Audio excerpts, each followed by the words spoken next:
রাজধানীর গুলশানে Holey Artisan রেস্টুরেন্টে জঙ্গি হামলার ৯ বছর পেরিয়ে গেলেও জনমনে এখনও রয়ে গেছে গভীর ছাপ।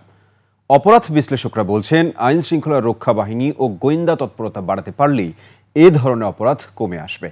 আর নিরাপত্তা বিশ্লেষকরা বলছেন, জঙ্গি তৎপরতা রুখতে দরকার সামাজিক সচেতনতা। বিস্তারিত সিরাত আল মুস্তাকিমের রিপোর্টে।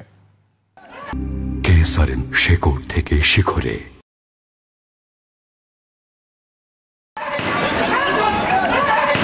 দিনটি ছিল ২০১৬ সালের ১ জুলাই। রাত ৯:৩০টার দিকে খবর পাওয়া যায়, রাজধানীর গুলশানের ৭৯ নম্বর সড়কের হোলি আর্টিজান বেকারিতে সন্ত্রাসীদের সঙ্গে পুলিশের গোলাগুলি হচ্ছে। রাতভর ৫ জঙ্গি বেকারিতে চালায় নির্বিচারে হত্যাযজ্ঞ। নির্মমভাবে হত্যা করে ১৮ বিদেশি নাগরিক সহ ২২ জনকে।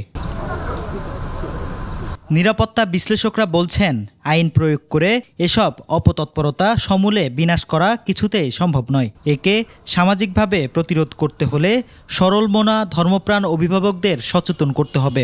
পুরা জাতির জন্য সরকারকে একটা দিক নির্দেশনা দিতে হয়। এগুলি দিয়ে একটা জাতিকে একটা সামগ্রিক একটা গোলের দিকে ধাবিত করা। প্রত্যেকটা সরকারকে নজর রাখতে হবে তার জাতীয় স্বার্থের বিরুদ্ধে কোনো কিছু সংগঠিত হচ্ছে কিনা বা সার্বিকভাবে জাতি ক্ষতিগ্রস্ত হবে কিনা। অপরাধ বিশ্লেষকরা বলছেন, জঙ্গি তৎপরতা রুখতে গোয়েন্দা নজরদারি খুবই জরুরি। বিশেষ করে তাদের পরিকল্পনা, অর্থায়ন এবং জনবল সংগ্রহ সহ সকল ক্ষেত্রে গোয়েন্দা নজরদারি বাড়াতে হবে।